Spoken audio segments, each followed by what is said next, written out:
I have a mask on my pants. Don't worry. Yeah, we're good. Everything's safe. Nobody, We're COVID safety first over here. You know. no one even cares today, right? They don't. People Has everybody just stopped buying clothes? I mean, they're wearing like hoodies and yoga pants everywhere. Right. What's going on? Nobody cares, right? No, Nobody cares. nobody cares. No. I don't know. I should introduce ourselves. I'm Thomas Mulready from Cool Cleveland, and we're on here with Jim Lanza and with Scott Pickering. Jim, you are a visual artist. You do your own exhibits. You also exhibit at other people's events all around the country, really. And Scott, you're a visual artist. You're a musician. Right. You know, we kind of lately have been talking about how not only have we been affected by this, but some people are figuring out ways to kind of pivot and I don't want to say take advantage of this, because I don't know anybody that's really, although some people are. But I think for artists, it's really important to be creative and find solutions for this. So, Jim, talk about, I just feel bad because you have created this wonderful career over the past few years where you create work, you go out, you're out almost every weekend in the summer. We see you at all these different festivals, and you got your booth set up, you got your tent, you got your truck. I don't know how many hours you work, man. It's worse than retail, and you're selling your stuff. And all of a sudden, and you got some cool stuff, by the way. I love these like coasters with Cleveland scenes, right? Historical scenes, or maybe some. It's an old one. Right? Cleveland historical figures. I believe this was yours, wasn't it? Yes, it is. Beautiful. That's a nice pillow. Yeah. It's really nice. You know, people comment on this all the time. Yeah, it's comfy. But all of a sudden, that whole business is like gone. Right. So talk about first how you did it. What did you do first? What was your normal routine for the past few years? Well, I went to Cleveland State for photography, and I've always been a merchandiser. Right out of high school, I had my first t-shirt line selling to stores around the country with goofy designs. And that was back in 1983. And then I did merchandise for bands, toured with bands over the years. So it's always been some type of merchandise thing. About 11, 12 years ago, I started to mix my photography with printing on wood. And not really anybody else was doing it as far as I knew. And I just kind of perfected a technique. And then I started doing iconic Cleveland imagery on wood, and I started doing the coasters, one of my favorites right here. I know. I got that one. That's a good one. So, and then I had various pop-up shops, and full-time I had a retail store on West 25th, as a matter of fact. Right. Ahead of its time, called the Modern World, selling tiki glasses and all kinds of stuff. So then once I started to experiment with the wood technique, I'm like, well, you got to find a way to sell these things. So I started to apply to art fests around Cleveland. The Cleveland area has so many art fests, multiple on the same weekend throughout the summer. And I set up my booth. It's pretty much setting up a retail store and breaking it down every day. So there's a group of people that are of artists that have figured out a way to make a living from their arts. And it's not just the people that you see in galleries, but these are the people that you see every weekend at these art fests, Medina, Lakewood, and it's a business for them. Yeah. And they figured out a way how to make a living on their art. Yeah. And I was one of them as well. Right. Probably 50 shows a year I would do. I travel to Chicago for gift shows. I do custom work. So when this happened, it's hit to everybody's pocketbook because they don't have those sales anymore. Yeah.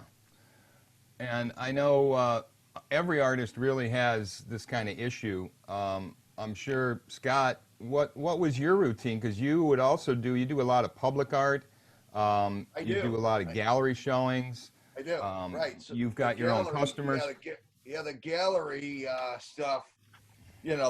That's on hold. There's nothing happening. And but talk about before all this. What was your routine like? Like what would your weekly routine be? Yeah, what's my day like? I try to do a piece of art a day. I use Instagram, social media to get that stuff out there. Yeah.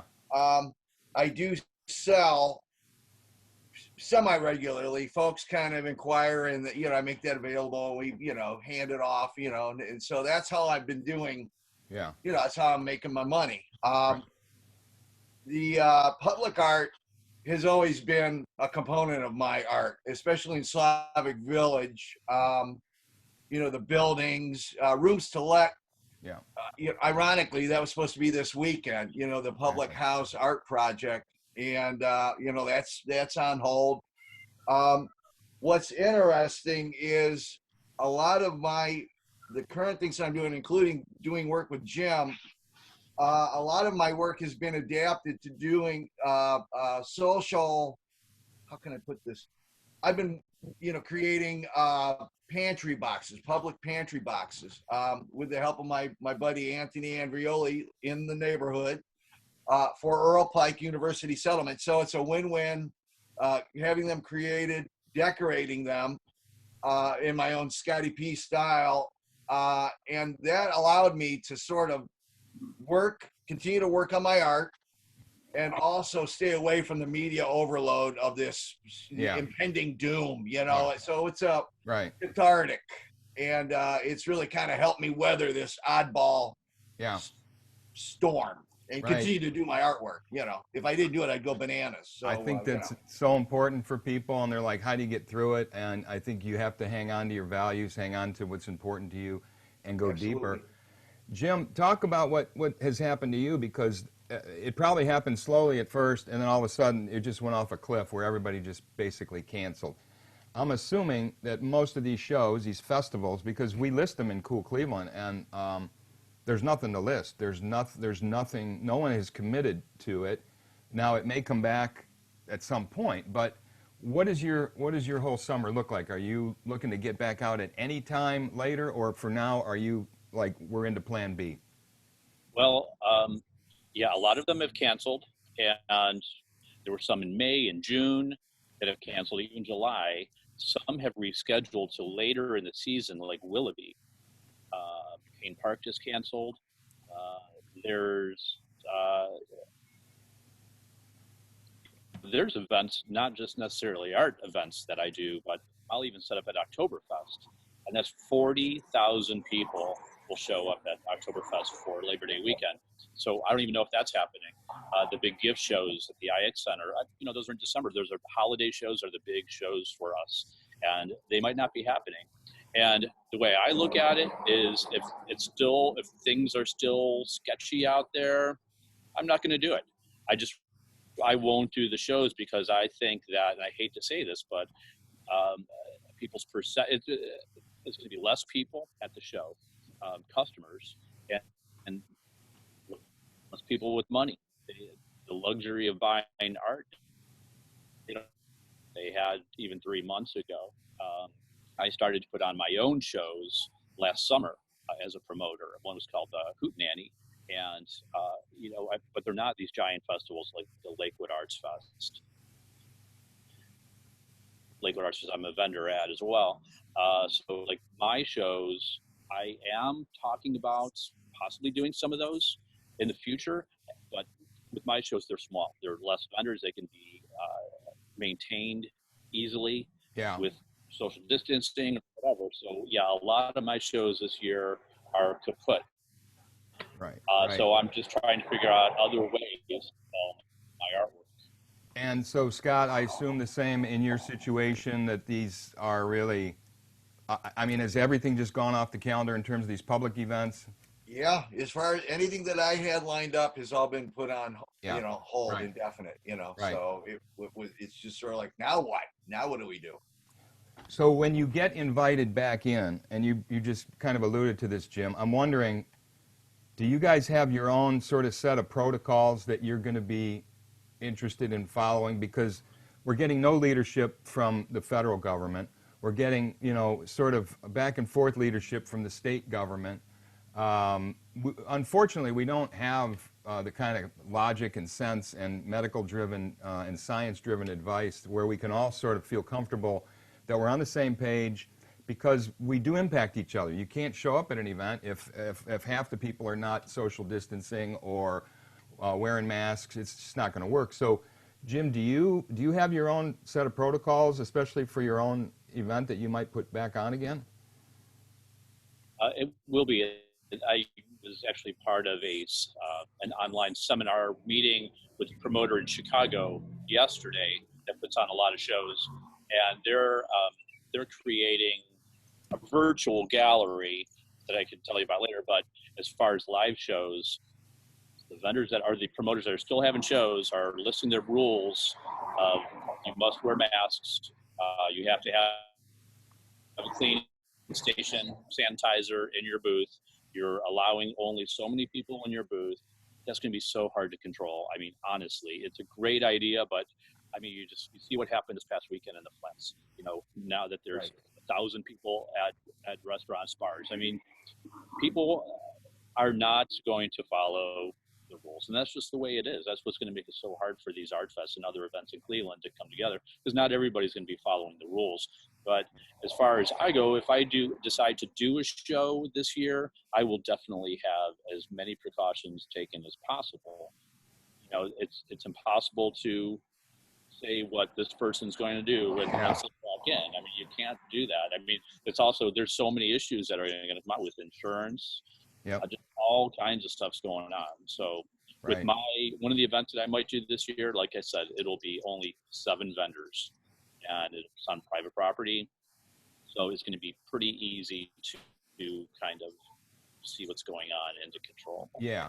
And I assume, Scott, you're doing stuff sort of by invitation only. Are you having people come to your space at all, or are you just pretty much doing it online and then delivering work? That's pretty much, you know, when we get to what Jim's got cooking with the Starving Artist page, I've just kind of riffed off that. You know, jumping in with Jim was great. You back off, you invite some other artists in, and I just continue to, you know, post daily, and folks respond to that. And that's actually the catalyst, you know, the impetus to get this thing moving. And they'll just come by, and I'll do the same sort of thing, just drop it, have a short conversation, and they're on their way. I don't know, like Jim's saying, I don't know how you would sort of reintroduce this sort of limited, you know, social distancing and folks in and out. You know, it's going to be hard to control, you know. Right. And you mentioned this Cleveland Artist Drive-Thru that you're organizing here, Jim. Explain kind of what that's like. You're doing it online and sort of featuring an artist each week.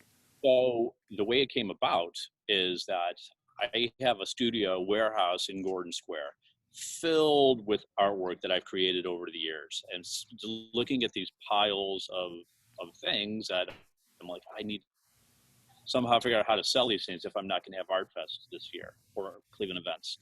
And so I just kind of, you know, growing up, I remember seeing commercials on TV, Starving Artist Sale at the Marriott, you know, just, so I thought it was such a good name. And just kind of, it just grew organically, really. You know, the way it works, I feature a different artist every week, and I already have a list of like 5 artists. Scott was the first 2 weeks with me. Glenn Petranik, another photographer, was with me. This next week is going to be David Cintron.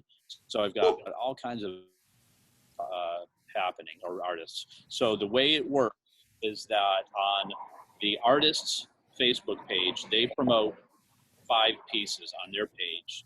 I do as well on my page. And then on the event page, we promote those same 5 items, each a collage of the 5 items on a Sunday.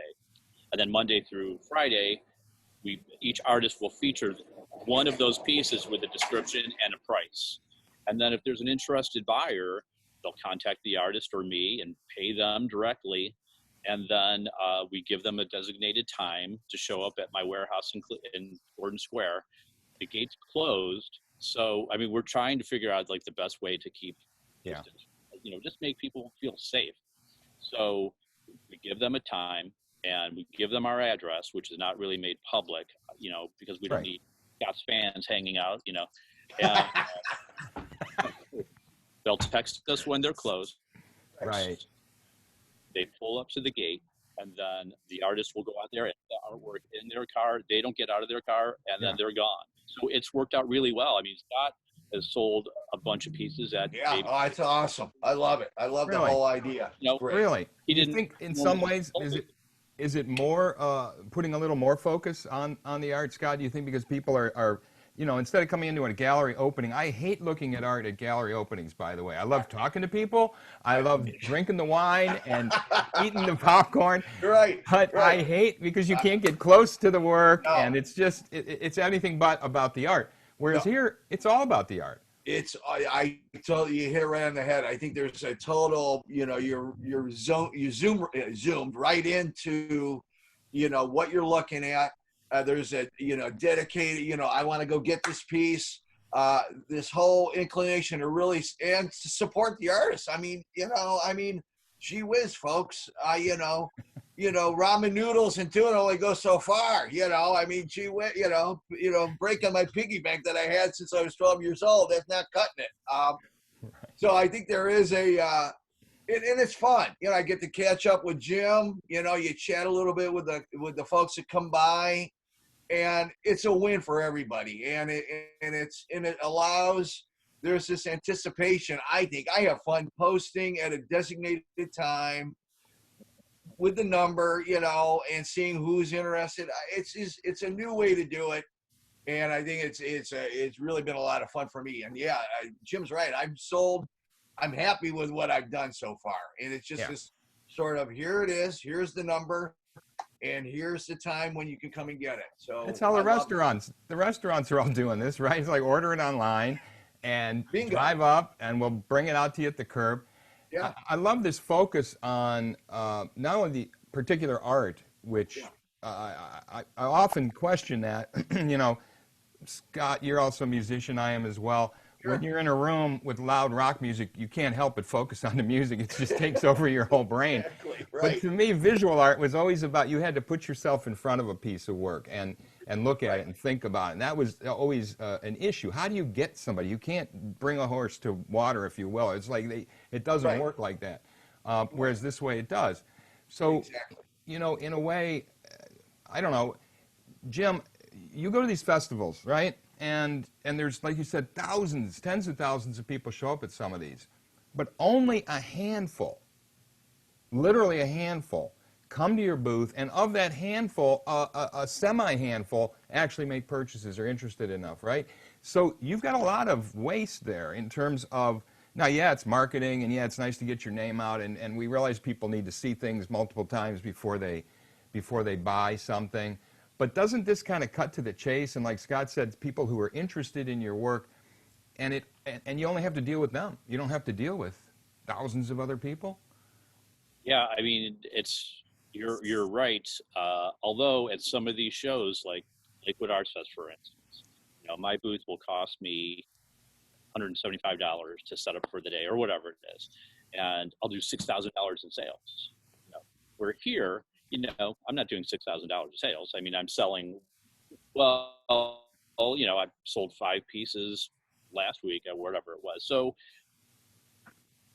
to me, at least I'm selling something, and I'm moving things, and it's just a different way of doing things. And it's also a way for people that have seen me at all these shows to stay in touch with me and still buy, and it's worked. It's, a lot of these people that have bought my stuff, or it's probably Scott's stuff, or people that we know somehow, and they follow what we do. And I'm not selling the coasters here, as part of this experiment. Right. It's more larger pieces. And typically at a lot of the shows I do, my larger pieces don't sell. It's all the tchotchke stuff that I do. It is. And so I focus mainly on the bigger pieces, and it really is working. Right.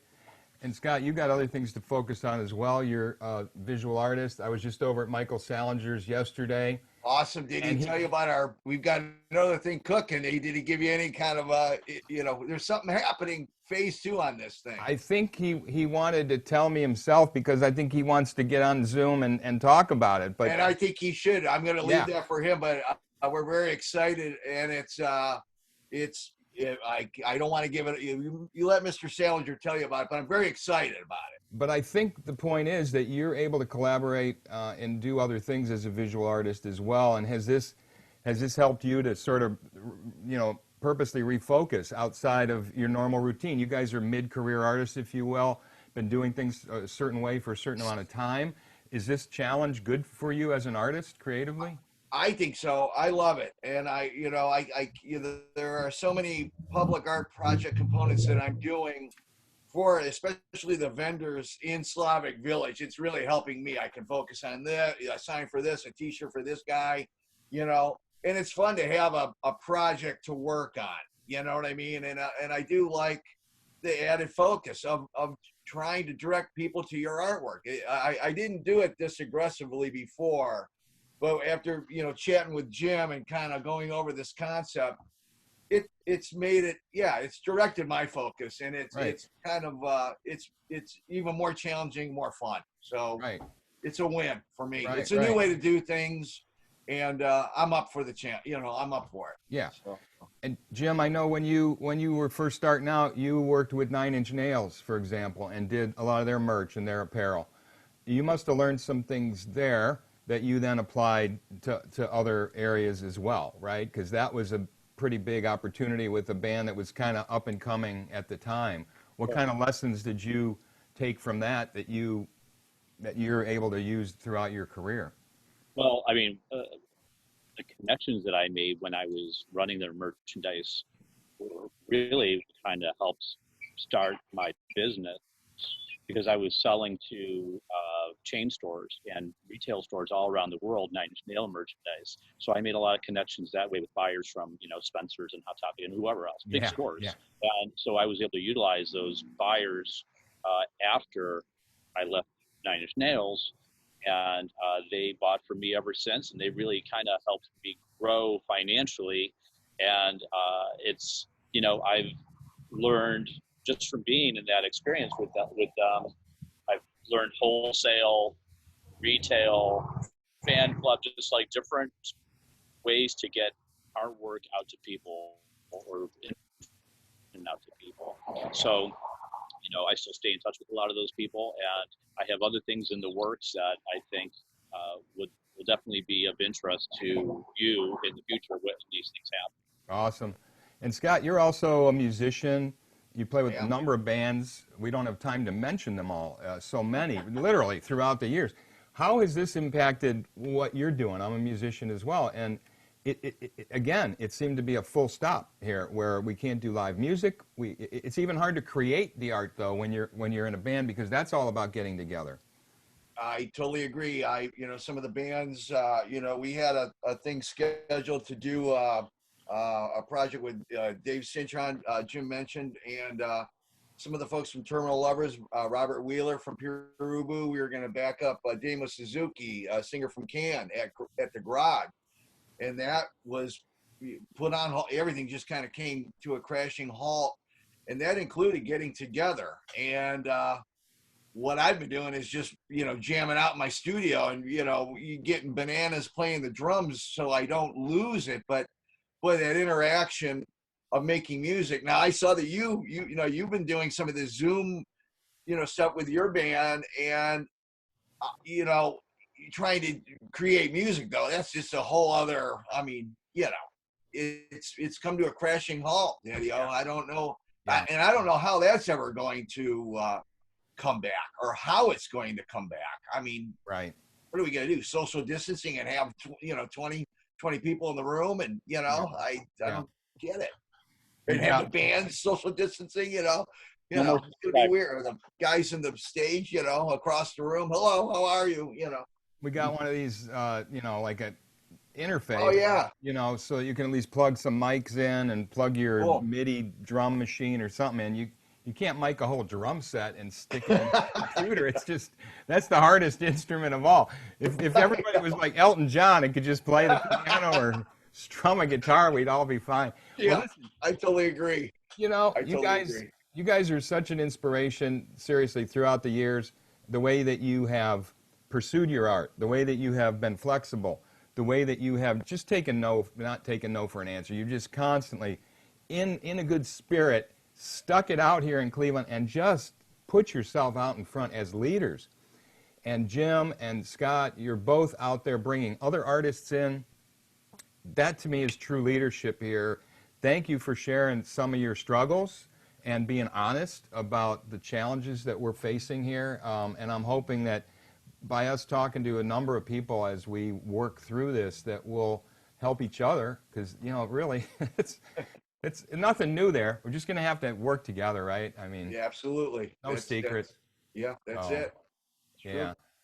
Listen, thank you guys. We're going to stay in touch, and I want to hear about how you're solving these issues. So good luck with things. Stay healthy, stay safe. Thanks for taking some time. Thanks, Tom. Thank you. Thank you, guys. Hey, it's Thomas Mulready from Cool Cleveland. Be well, stay safe. Thank you. Thank you.